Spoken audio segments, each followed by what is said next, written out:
The Hunting of the Snark, An Agony in 8 Fits, by Lewis Carroll. Preface. If, and the thing is wildly possible, the charge of writing nonsense were ever brought against the author of this brief but instructive poem, it would be based, I feel convinced, on the line in page 4, "Then the bowsprit got mixed with the rudder sometimes." In view of this painful possibility, I will not, as I might, appeal indignantly to my other writings as a proof that I am incapable of such a deed. I will not, as I might, point to the strong moral purpose of this poem itself, to the arithmetical principles so cautiously inculcated in it, or to its noble teachings in natural history. I will take the more prosaic course of simply explaining how it happened.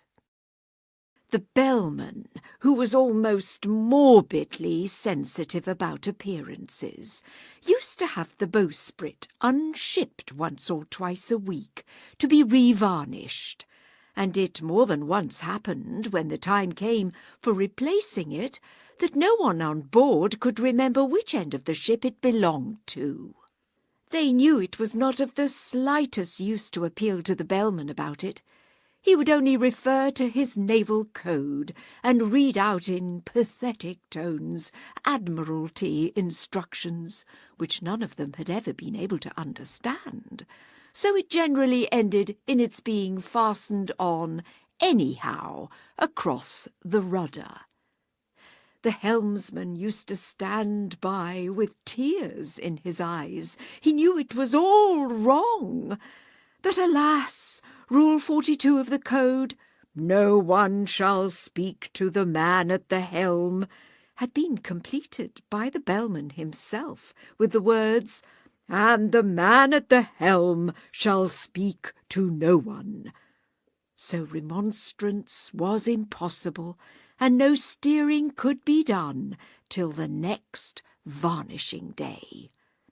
During these bewildering intervals, the ship usually sailed backwards.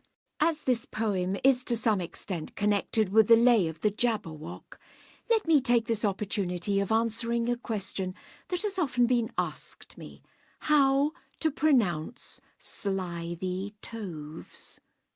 The I in slithy is long, as in writhe, and toves is pronounced so as to rhyme with groves. Again, the first O in borogoves is pronounced like the O in borrow. I have heard people try to give it the sound of the O in worry. Such is human perversity. This also seems a fitting occasion to notice the other hard words in that poem. Humpty Dumpty's theory of 2 meanings packed into one word, like a portmanteau, seems to me the right explanation for all. For instance, take the 2 words fuming and furious. Make up your mind that you will say both words, but leave it unsettled which you will first. Now open your mouth and speak. If your thoughts incline ever so little towards fuming, you will say fuming furious. If they turn by even a hair's breadth towards furious, you will say furious fuming. But if you have the rarest of gifts, a perfectly balanced mind, you will say frumious. Supposing that when Pistol uttered the well-known words, "Under which King Berzonian? Speak or die," Justice Shallow had felt certain that it was either William or Richard, but had not been able to settle which, so that he could not possibly say either name before the other, can it be doubted that rather than die he would have gasped out, "Rilchium"? Fit the first. The landing. "Just the place for a Snark," the bellman cried, as he landed his crew with care, supporting each man on the top of the tide by a finger entwined in his hair. "Just the place for a Snark, I have said it twice, that alone should encourage the crew. Just a place for a Snark, I have said it thrice. What I tell you 3 times is true." The crew was complete. It included a Boots, a maker of bonnets and hoods, a barrister brought to arrange their disputes, and a broker to value their goods. A billiard marker, whose skill was immense, might perhaps have won more than his share, but a banker, engaged at enormous expense, had the whole of their cash in his care. There was also a beaver that paced on the deck, or would sit making lace in the bow, and had often, the bellman said, saved them from wreck, though none of the sailors knew how. There was one who was famed for the number of things he forgot when he entered the ship: his umbrella, his watch, all his jewels and rings, and the clothes he had bought for the trip. He had 42 boxes, all carefully packed, with his name painted clearly on each. But since he omitted to mention the fact, they were all left behind on the beach. The loss of his clothes hardly mattered, because he had 7 coats on when he came, with 3 pairs of boots. But the worst of it was, he had wholly forgotten his name. He would answer to "Hi," or to any loud cry, such as "Fry me," or "Fritter my wig," to "What you may call 'em," or "What was his name," but especially "Thingamajig." While for those who preferred a more forcible word, he had different names from these. His intimate friends called him Candle Ends, and his enemies Toasted Cheese. "His form is ungainly, his intellect small," so the bellman would often remark, "but his courage is perfect, and that, after all, is the thing that one needs with a Snark." He would joke with hyenas, returning their stare with an impudent wag of the head, and he once went a walk, paw in paw, with a bear, just to keep up its spirits, he said. He came as a baker, but owned, when too late, and it drove the poor bellman half mad, he could only bake bride cake, for which I may state no materials were to be had. The last of the crew needs especial remark, though he looked an incredible dunce. He had just one idea, but that one being Snark, the good bellman engaged him at once. He came as a butcher, but gravely declared, when the ship had been sailing a week, he could only kill beavers. The bellman looked scared, and was almost too frightened to speak. But at length he explained in a tremulous tone there was only one beaver on board, and that was a tame one he had of his own, whose death would be deeply deplored. The beaver, who happened to hear the remark, protested with tears in its eyes that not even the rapture of hunting the Snark could atone for that dismal surprise. It strongly advised that the butcher should be conveyed in a separate ship, but the bellman declared that would never agree with the plans he had made for the trip. Navigation was always a difficult art, though with only one ship and one bell, and he feared he must really decline, for his part, undertaking another as well. The beaver's best course was, no doubt, to procure a second-hand dagger-proof coat. So the baker advised it, and next to insure its life in some office of note. This the banker suggested, and offered for hire on moderate terms, or for sale, two excellent policies, one against fire and one against damage from hail. Yet still, ever after that sorrowful day, whenever the butcher was by, the beaver kept looking the opposite way, and appeared unaccountably shy. Fit the second. The bellman's speech. The bellman himself they all praised to the skies. Such a carriage, such ease and such grace, such solemnity too, one could see he was wise the moment one looked in his face. He had bought a large map representing the sea, without the least vestige of land, and the crew were much pleased when they found it to be a map they could all understand. What's the good of Mercator's North Poles and Equators, tropic zones and meridian lines? So the bellman would cry, and the crew would reply, they are merely conventional signs. Other maps are such shapes with their islands and capes, but we've got our brave captain to thank. So the crew would protest that he's bought us the best, a perfect and absolute blank. This was charming, no doubt, but they shortly found out that the captain they trusted so well had only one notion for crossing the ocean, and that was to tingle his bell.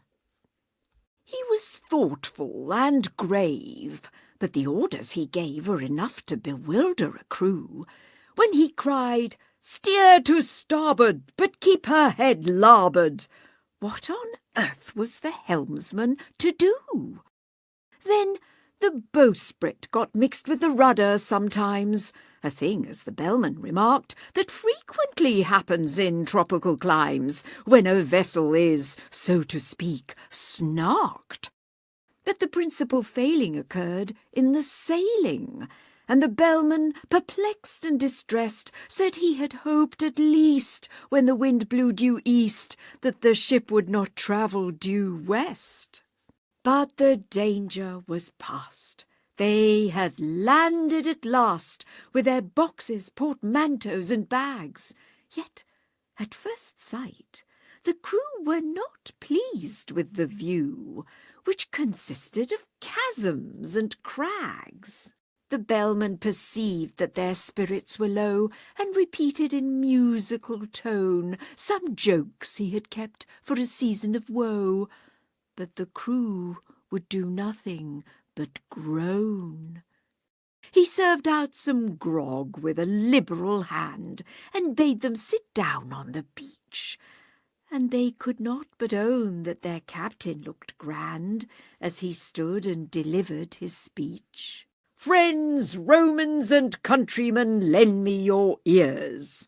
They were all of them fond of quotations, so they drank to his health, and they gave him 3 cheers, while he served out additional rations.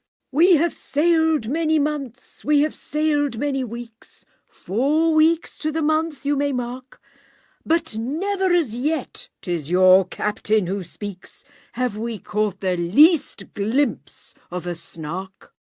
We have sailed many weeks, we have sailed many days, 7 days to the week, I allow, but a Snark on the which we might lovingly gaze, we have never beheld till now. Come, listen, my men, while I tell you again the 5 unmistakable marks by which you may know, wheresoever you go, the warranted, genuine Snarks. Let us take them in order. The first is the taste, which is meagre and hollow, but crisp, like a coat that is rather too tight in the waist, with a flavour of will-o'-the-wisp. Its habit of getting up late, you'll agree that it carries too far, when I say that it frequently breakfasts at 5 o'clock tea, and dines on the following day. The third is its slowness in taking a jest, should you happen to venture on one. It will sigh like a thing that is deeply distressed, and it always looks grave at a pun. The fourth is its fondness for bathing machines, which it constantly carries about, and believes that they add to the beauty of scenes, a sentiment open to doubt. The fifth is ambition. It next will be right to describe each particular batch, distinguishing those that have feathers and bite, and those that have whiskers and scratch. For although common snarks do no manner of harm, yet I feel it my duty to say some are boojums. The bellman broke off in alarm, for the baker had fainted away. Fit the third, the baker's tale. They roused him with muffins, they roused him with ice, they roused him with mustard and cress, they roused him with jam and judicious advice, they set him conundrums to guess. When at length he sat up and was able to speak, his sad story he offered to tell, and the bellman cried, "Silence! Not even a shriek!" and excitedly tingled his bell. There was silence supreme, not a shriek, not a scream, scarcely even a howl or a groan, as the man they called Ho told his story of woe in an antediluvian tone. My father and mother were honest, though poor. Skip all that, cried the bellman in haste. If it once becomes dark, there's no chance of a snark. We have hardly a minute to waste. I'll skip 40 years, said the baker in tears, and proceed without further remark to the day when you took me aboard of your ship to help you in hunting the Snark.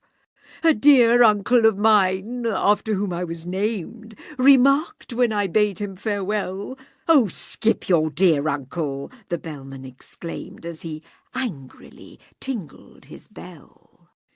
He remarked to me then, said that mildest of men, "If your Snark be a snark, that is right. Fetch it home by all means. You may serve it with greens, and it's handy for striking a light. You may seek it with thimbles and seek it with care. You may hunt it with forks and hope. You may threaten its life with a railway share. You may charm it with smiles and soap." "That's exactly the method," the bellman bold in a hasty parenthesis cried. "That's exactly the way I have always been told that the capture of Snarks should be tried. But oh, beamish nephew, beware of the day if your Snark be a boojum, for then you will softly and suddenly vanish away and never be met with again. It is this that oppresses my soul when I think of my uncle's last words, and my heart is like nothing so much as a bowl brimming over with quivering curds. It is this. "We have had that before," the bellman indignantly said, and the baker replied, "Let me say it once more. It is this that I dread. I engage with the Snark every night after dark, in a dreamy, delirious fight. I serve it with greens in those shadowy scenes, and I use it for striking a light.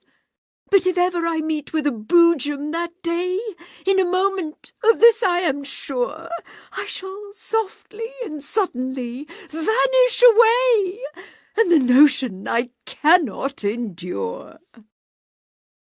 Fit the fourth, the hunting. The bellman looked huffish and wrinkled his brow. "If only you'd spoken before! It's excessively awkward to mention it now, with the Snark, so to speak, at the door.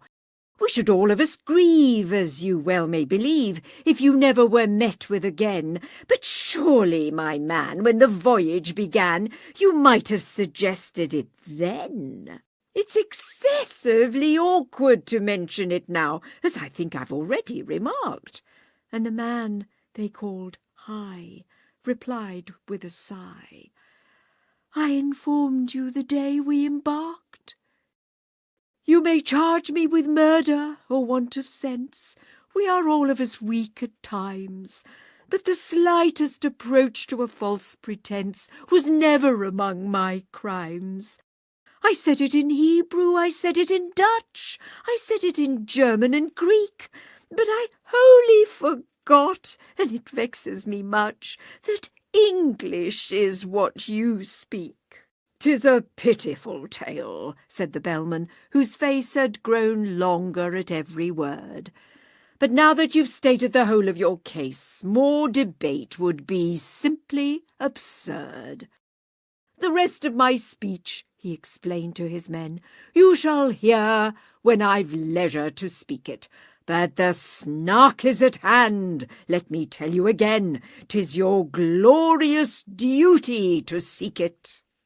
To seek it with thimbles, to seek it with care, to pursue it with forks and hope, to threaten its life with a railway share, to charm it with smiles and soap. For the Snark's a peculiar creature that won't be caught in a commonplace way. Do all that you know, and try all that you don't. Not a chance must be wasted today. For England expects, I forbear to proceed. 'Tis a maxim tremendous but trite, and you'd best be unpacking the things that you need to rig yourselves out for the fight." Then the banker endorsed a blank cheque, which he crossed, and changed his loose silver for notes. The baker with care combed his whiskers and hair, and shook the dust out of his coats. The boots and the broker were sharpening a spade, each working the grindstone in turn. But the beaver went on making lace, and displayed no interest in the concern, though the barrister tried to appeal to its pride, and vainly proceeded to cite a number of cases in which making laces had been proved an infringement of right. The maker of bonnets ferociously planned a novel arrangement of bows, while the billiard marker with quivering hand was chalking the tip of his nose. But the butcher turned nervous, and dressed himself fine with yellow kid gloves and a ruff, said he felt it exactly like going to dine, which the bellman declared was all stuff. "Introduce me, now there's a good fellow," he said, "if we happen to meet it together." And the bellman, sagaciously nodding his head, said, "That must depend on the weather." The beaver went simply galumphing about at seeing the butcher so shy, and even the baker, though stupid and stout, made an effort to wink with one eye. "Be a man," said the bellman in wrath, as he heard the butcher beginning to sob. "Should we meet with a jube, that desperate bird, we shall need all our strength for the job." Fit the Fifth, the beaver's lesson.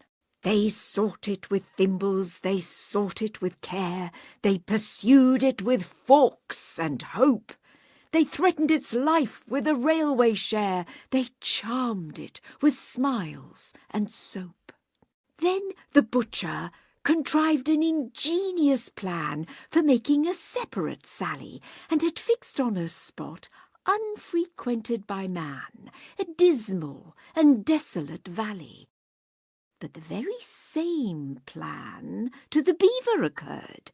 It had chosen the very same place, yet neither betrayed by a sign or a word the disgust that appeared in his face.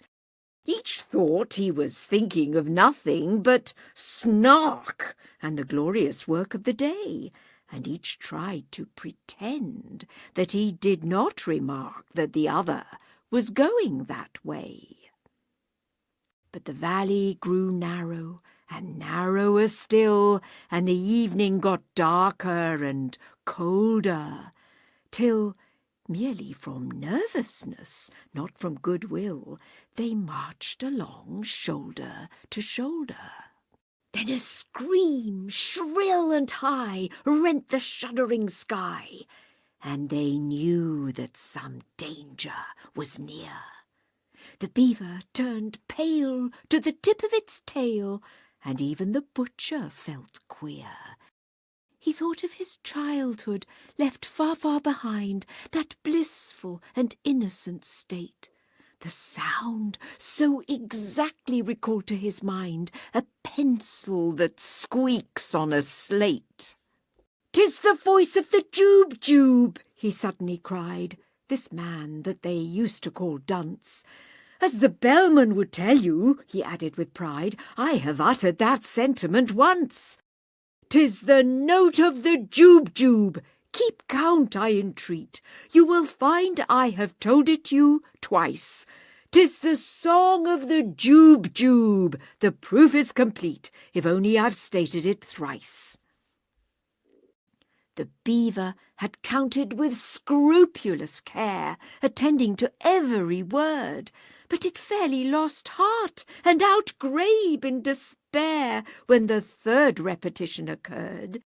It felt that in spite of all possible pains, it had somehow contrived to lose count, and the only thing now was to rack its poor brains by reckoning up the amount. 2 added to 1, if that could but be done, it said, with one's fingers and thumbs, recollecting with tears how in earlier years it had taken no pains with its sums. "The thing can be done," said the butcher, "I think. The thing must be done, I am sure. The thing shall be done. Bring me paper and ink, the best there is time to procure."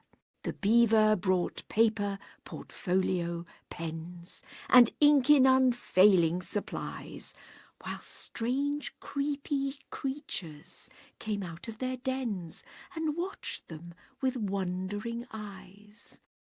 So engrossed was the butcher, he heeded them not, as he wrote with a pen in each hand, and explained all the while in a popular style, which the beaver could well understand. "Taking 3 as the subject to reason about, a convenient number to state, we add 7 and 10, and then multiply out by 1,000, diminished by 8. The result we proceed to divide, as you see, by 992. Then subtract 17, and the answer must be exactly and perfectly true. The method employed I would gladly explain, while I have it so clear in my head, if I had but the time, and you had but the brain. But much yet remains to be said. In one moment I've seen what has hitherto been enveloped in absolute mystery, and without extra charge I will give you at large a lesson in natural history." In his genial way he proceeded to say, forgetting all laws of propriety, and that giving instruction without introduction would have caused quite a thrill in society, "As to temper, the Jube-Jube's a desperate bird, since it lives in perpetual passion. Its taste in costume is entirely absurd. It is ages ahead of the fashion.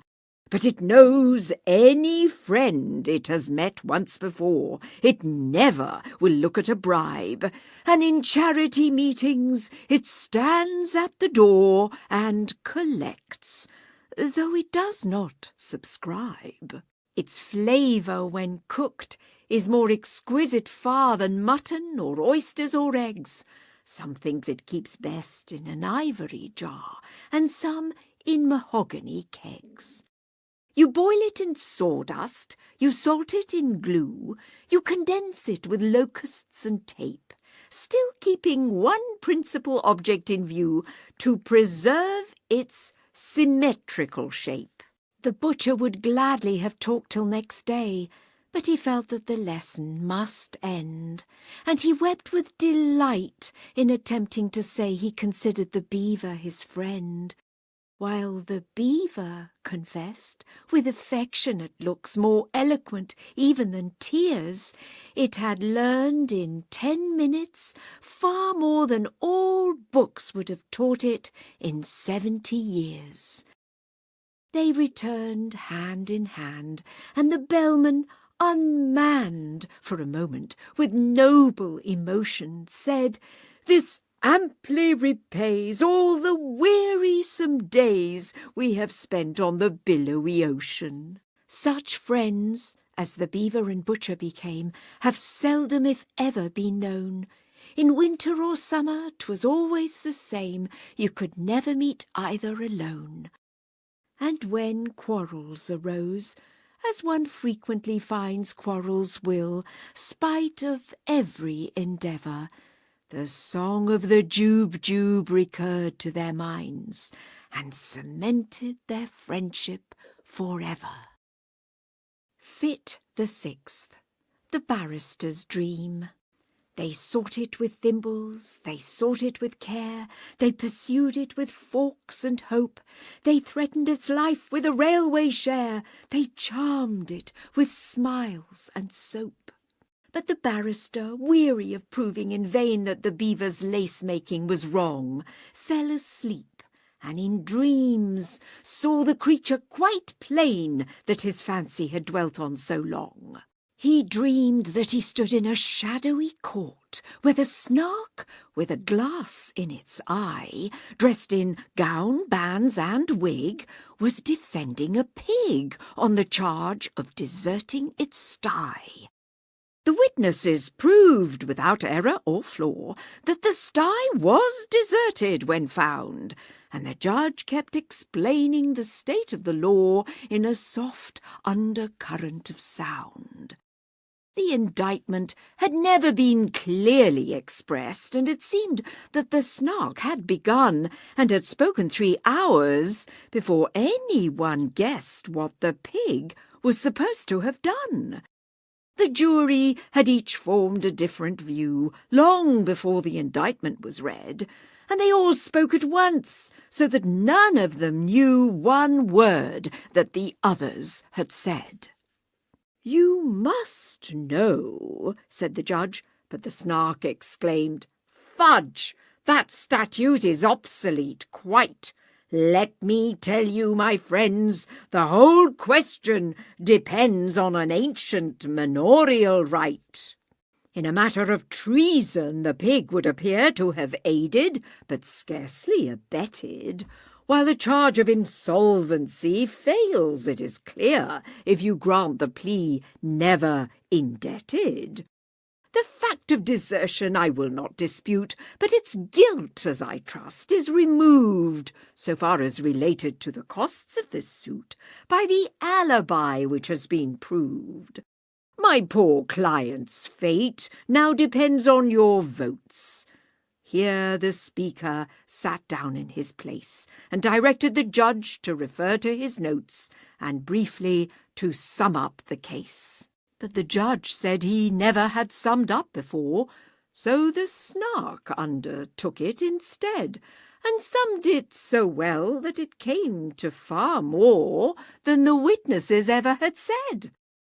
When the verdict was called for, the jury declined, as the word was so puzzling to spell, but they ventured to hope that the Snark wouldn't mind undertaking that duty as well.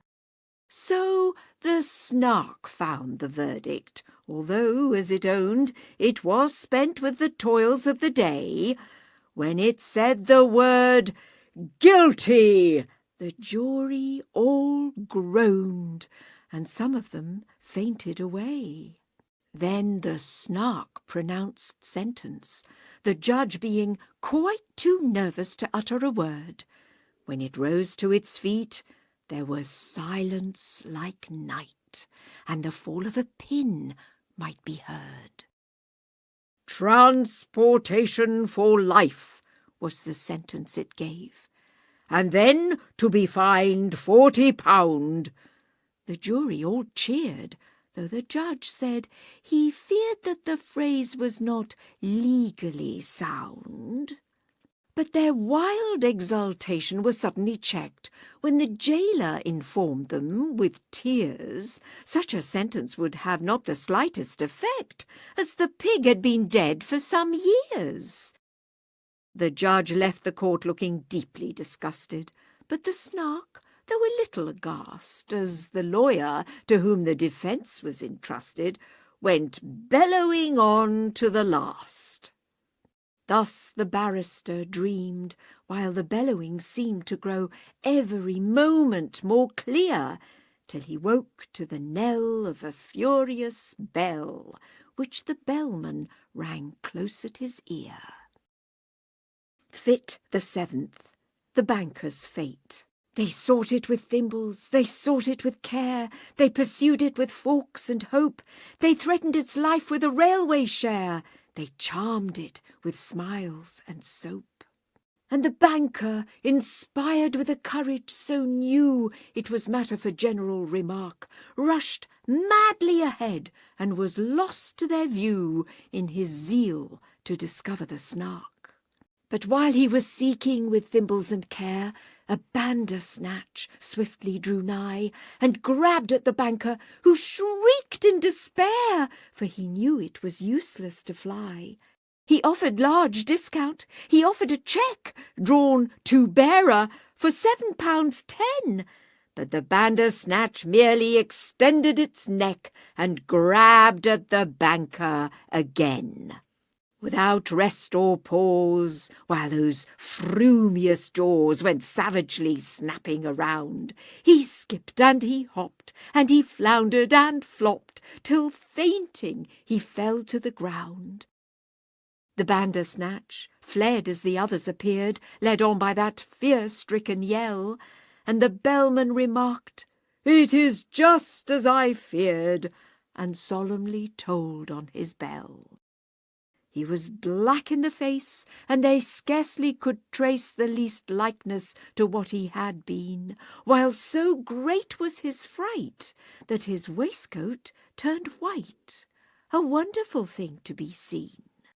To the horror of all who were present that day, he uprose in full evening dress, and with senseless grimaces endeavoured to say what his tongue could no longer express. Down he sank in a chair, ran his hands through his hair, and chanted in mimsiest tones words whose utter inanity proved his insanity, while he rattled a couple of bones. "Leave him here to his fate. It is getting so late," the bellman exclaimed in a fright. "We have lost half the day. Any further delay, and we shan't catch a Snark before night." Fit the 8th, the vanishing. They sought it with thimbles, they sought it with care, they pursued it with forks and hope, they threatened its life with a railway share, they charmed it with smiles and soap. They shuddered to think that the chase might fail, and the beaver, excited at last, went bounding along on the tip of its tail, for the daylight was nearly past. "There is Thingumbob shouting," the bellman said. "He is shouting like mad, only hark! He is waving his hands, he is wagging his head. He has certainly found a Snark." They gazed in delight, while the butcher exclaimed, "He was always a desperate wag." They beheld him, their baker, their hero unnamed, on the top of a neighbouring crag. Erect and sublime for one moment of time. In the next, that wild figure they saw, as if stung by a spasm, plunge into a chasm, while they waited and listened in awe. "It's a Snark!" was the sound that first came to their ears, and seemed almost too good to be true. Then followed a torrent of laughter and cheers. Then the ominous words, "It's a boo!" Then silence. Some fancied they heard in the air a weary and wandering sigh, then sounded like "Jum," but the others declare it was only a breeze that went by. They hunted till darkness came on, but they found not a button or feather or mark, by which they could tell that they stood on the ground where the baker had met with the Snark. In the midst of the word he was trying to say, in the midst of his laughter and glee, he had softly and suddenly vanished away, for the Snark was a boojum, you see.